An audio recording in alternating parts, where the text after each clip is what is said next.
Good morning, ladies and gentlemen, from ASUS ROG here at Helsinki, Finland. We are about to kick off the playoff bracket here of our Counter-Strike Global Offensive Tournament, and it's going to be in fine style because the first match is going to be ENCORE Expert Gaming, the Norwegians versus the Finns. But first, before we get into all of that, what's happened today, let's go ahead and take a look at what's happened over the past couple of days here with our group phase. All four groups have been played out over the past 2 days, and in Group A, Public Seer, the Swedes, and Menace, the Finns, actually have made it out to compete today. Group B, ENCORE and My Revenge will be our two playoff teams. Group C, Game For You and Expert Gaming. Expert Gaming, one of the teams we're about to face or play or cast, I think is the right word, right now. And in Group D, Nostalgia, Recursive Esports. Now, Lerpus, were there any surprises for you here in this group stage? Well, I mean, I expected Penta to go through for sure. And I also thought that Expert would win Group C. TMVG getting knocked out by Menace, that was kind of a toss-up, but other than that, I think it went as expected. Yeah, I agree with that. And that was kind of like the big thing, actually, Expert Gaming before this tournament, we were talking about them being first seed, no doubt. And Group D was actually really interesting because Penta versus Nostalgia last night, Nostalgia just dominated straight up. It was a very short, clean match between the two, and Nostalgia, with the help of Kaylee Apex, Kaylee mainly with the AWP just going nuts, Penta never really were able to recover. So they are out of the tournament. A big upset right there. Probably the biggest one of the entire group stage. Because going into it, all of the teams that we managed to get a word from, they're like, we don't want to play Penta. They're an organized team. They've been together for ages. We can really expect big things. And we just didn't quite see it from them yesterday. And they did look shattered when they lost. Yeah, they had some issues coming into this tournament, though, because one of their main players, their star player, Crystal, wasn't allowed to travel because of sickness. I guess a medical issue that Asmo talked about yesterday in the stream. And then also they had that issue with checking into their hotel on Thursday evening where they couldn't get in. So they actually had to stay in the lobby all night and just sleep during the day. Yeah. But tough loss nonetheless. I really expected Recursive to lose to them fairly convincingly. Yeah. Yeah, that's a big thing. Recursive actually played it out pretty well, but it turned out, it was a very close match. It went double overtime on Inferno last night to settle who was going to take second seed in that group. So it's not like Penta just never showed up for the tournament. Last night was just Recursive's night when it came to that final match.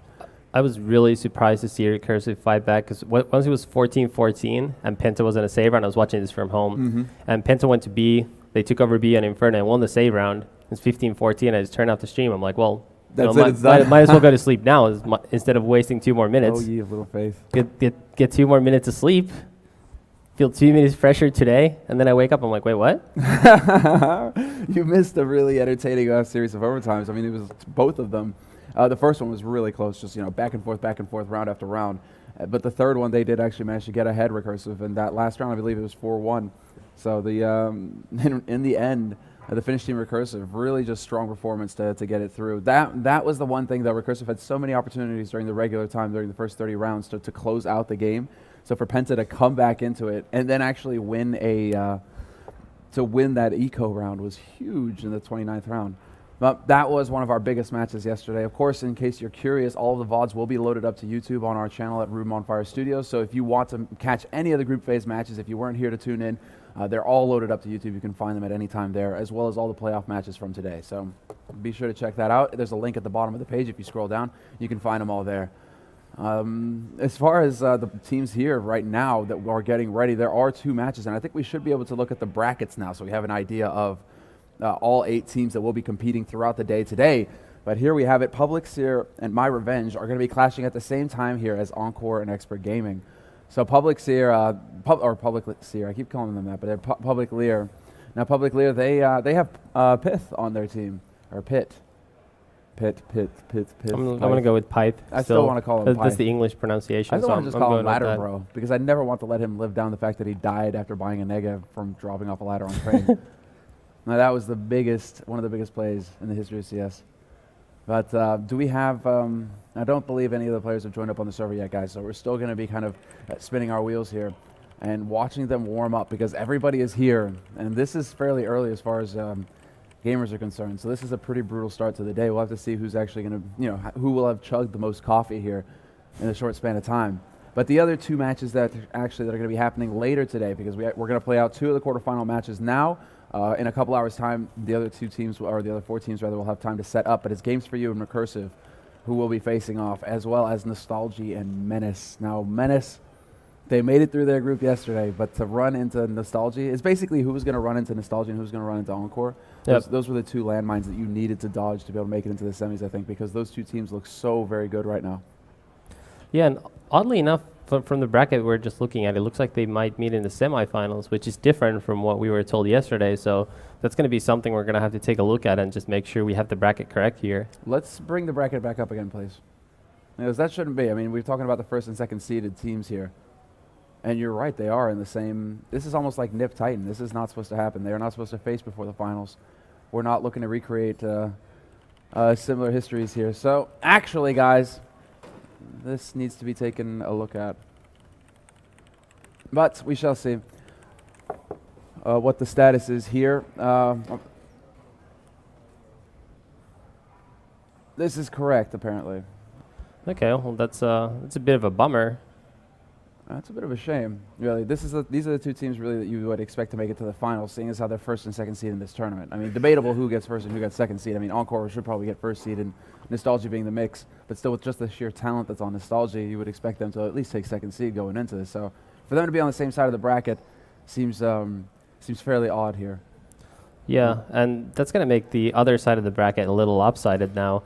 And all of a sudden open up opportunities for teams like Recursive to potentially make a really deep run here after their upset win yesterday. So, I mean, it always makes the tournament, other side of the tournament, more interesting when that happens, and it opens the door for a lot more upsets. But there's always the possibility that we may see the best match in the semifinals and not the grand final, which is always a shame when that happens. Agreed. And, you know, that instantly reminds me of DreamHack Winner last year. Yeah. I'm never going to live that down. They can't. Pyth looks really cheerful right now. He's had his coffee. He's all peppy and ready to go. This is that match though. That best of three between Nip and Titan was amazing. I'm still blown away by it. I think I was the only guy sitting behind Titan though, because of course we were like, it's DreamHack. It was all Swedes. Every time Nip did anything right, it was like huge cheers. And then I was like the one guy behind Titan going, yeah. Yeah, you know what was a bummer though? That pause right after Very Games won their first gun run on CT side of Nuke, and it looked like they might start a gun running back. Away with it. Yeah, that was like a really dominant round too, where NIP got like no kills at all, and then there's like a really long pause. It was like super drawn out, maybe like 5 minutes or so, and you know it just kills all the momentum.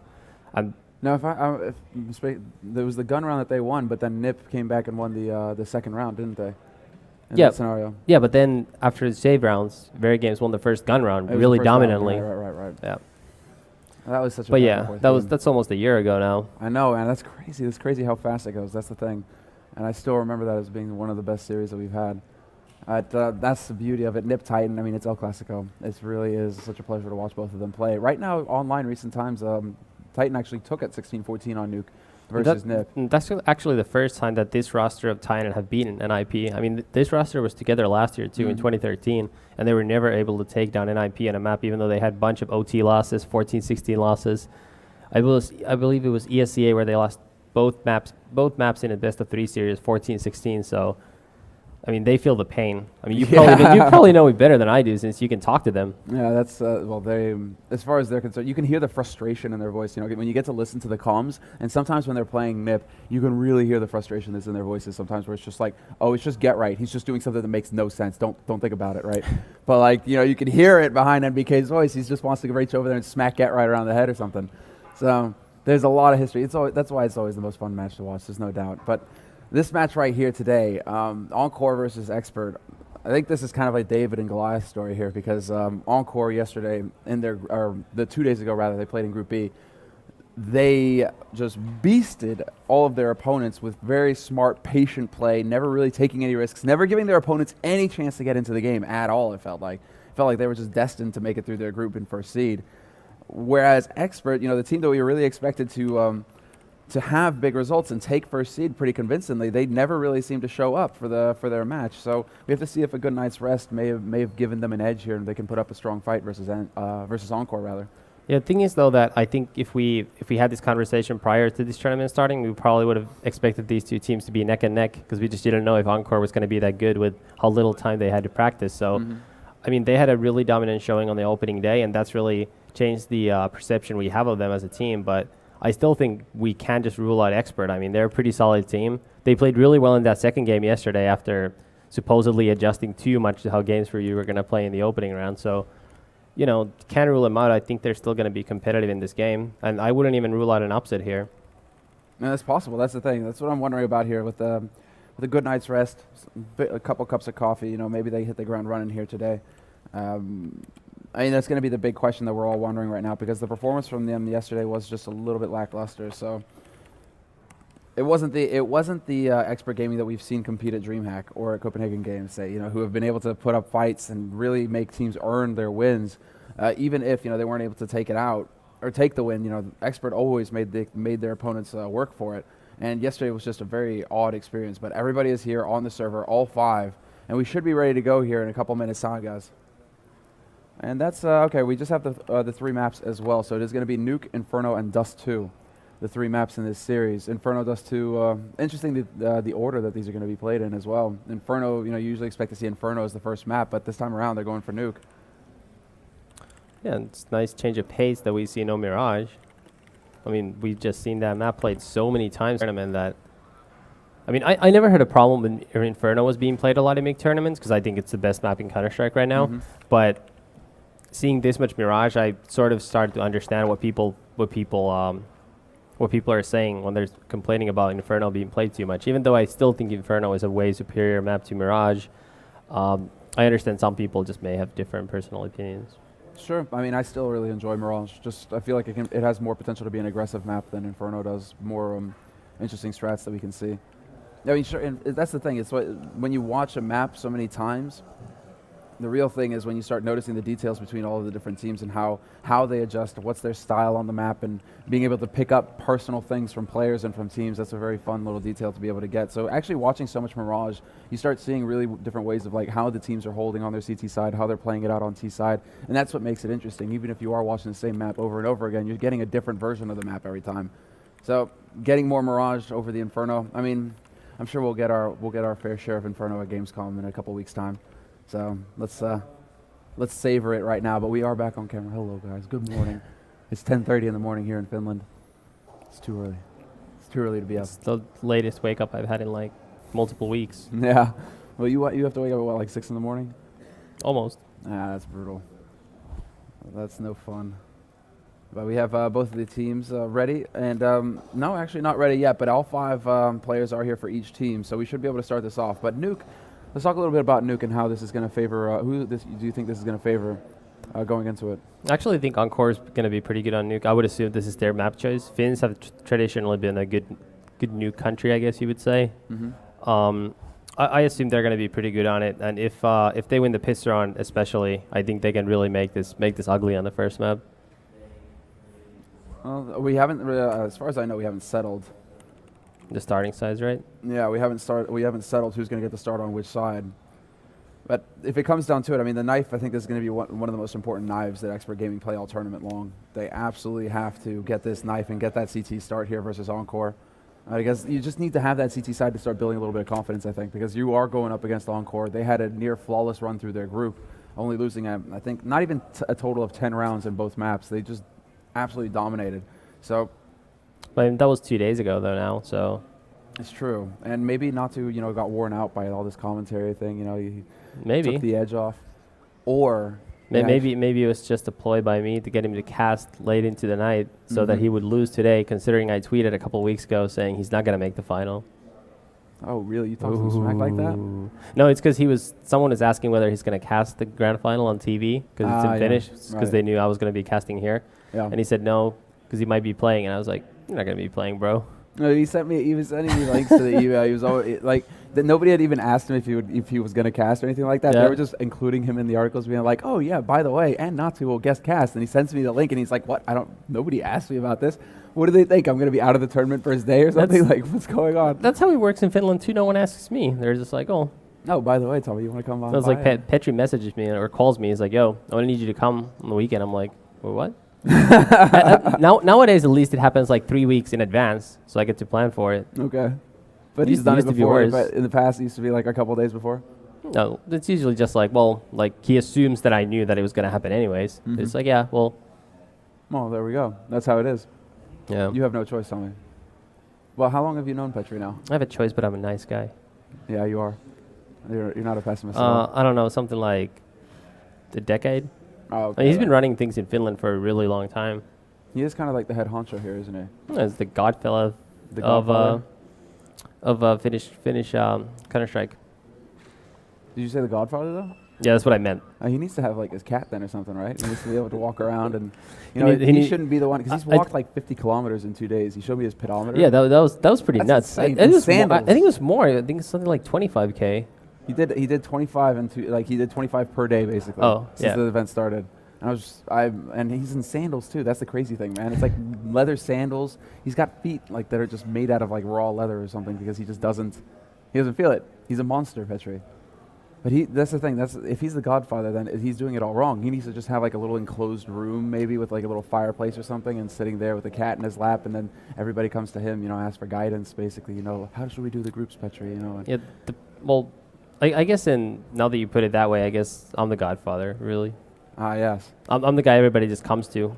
I see you more as like the Luca Brasi of the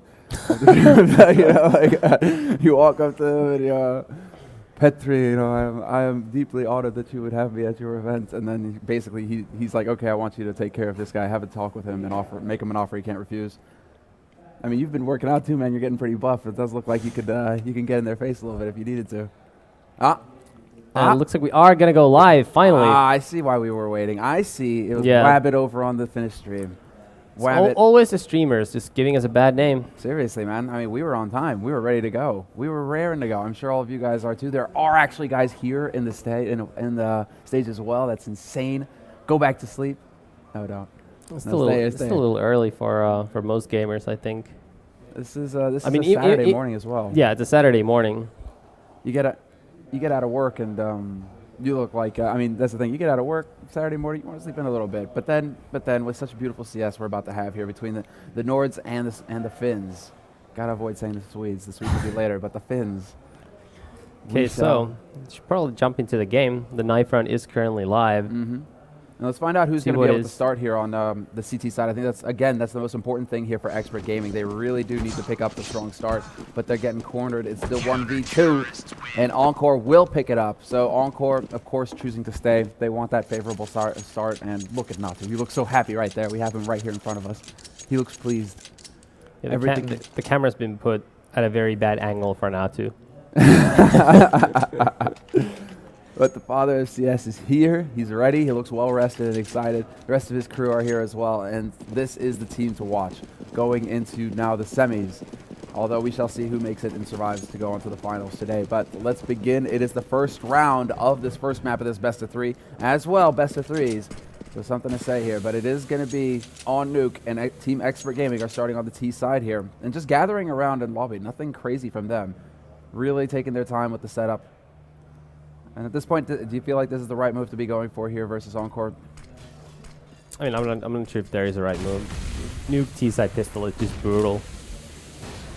You kind of just have to cross your fingers and hope. But here's the flashes. They're going out on this site, and they're going to get instantly caught by Caron, who's up on the boost. We do have XR who moves in through main. He's not going to find anybody, but the bomb has been dropped at his feet practically. He just needs to keep his eyes on that, make sure that they can't dart forward and get it. But already a pretty decent start here for the Finnish team. It's a 4-on-2 situation. The remaining two terrorists looking for a way out. 43 health on base. He gets a great headshot on a reflex. That's going to open things up. Brings it back to a 2-on-3, but there's still a man on Cat, and this bomb is still going to be so tough to drop. Nice play there, actually. I really like that. The fact that Yakin is going to be chucked to the bomb so that he can plant while base watches his back. But they've still got some time here. 30 seconds left on this clock. Yakin is going to barely get the plant, so that's actually a big play. This is far too low on health by the time he actually did get the bomb planted. No real chance. KHR has 2 kills really turned the pistol around there. Those 2 early entries. And he was right up here on exist spot, basically. Yeah. Like right in that little corner on the hut. Between where the bar goes into the roof. That's Exist's old spot pretty much. Like Exist loved that spot. And it was a Taz spot in 1.6. Is it Taz spot in 1.6? He used to love that spot. But he used to love the entire hut actually. Just being all around it. Be all around it? Yeah. Have you seen JW play this? You know, when Fnatic they started putting a little bit of work into it. I haven't seen the new Fnatic play Nuke, but I mean JW always loved playing there with the Mag 7. Mm-hmm. I mean, always did. The swag. So, alright, so let's see. Expert have bought practically nothing. They really haven't, actually. But then they get that bomb. They get that bomb plan. So that's the so they want to make sure that they can buy the next round, basically. Exactly. XR's already taken. Ooh, and that's a nice shot on Exart. And Base takes him out. Natu's here out on catwalk. Evens the round up. That was very nicely done. And they are going to get spotted from T-Red. There's still a man who snuck his way up there. And it's going to be Base again, looking with the PG-50. And this is good enough. I mean, we've already seen it put to work. There's good damage that's been dealt to 2 of the members here on ENCORE. And right now, a 4-on-4 situation, but this is still dangerous for ENCORE. They haven't got that decisive advantage quite yet. They need to lock this down. Reflex again is going to take a peek out at Yard. No, he doesn't. And I actually kind of like that. He's just looking towards Garage right now, but slowly working his way out there to expose himself. There is still a man alive, but the rifle has been recovered here by Base, and this could be big here for the Nords. And there you go. Another kill goes their way. This could be dangerous for ENCORE now as we see Disturbed even it out once more to a 3v3 situation. Disturbed now knows Expert are on the lower side. He's going to get a kill here. Natu got a kill. Last guy behind the silo, he's going to get taken out by Natu, who scores the triple this round. It's going to be 2-0 for ENCORE, but a very good save round by Expert, who not only got 2 kills, but also got the bomb plan and are now going to be able to afford a full buy here in the 3rd round. But the best part is that's 2 plants in a row here. That's a bonus $1,600 for everybody. They're going to have a lot of money to work with now going into this last round. They can pretty much buy what they want. Yep. So that's really nice there. Full AKs across the board, but full nades as well, practically. Stigwow is going to cheap out and not get the last flash. But that is still a great first buy round here now for Team Expert Gaming.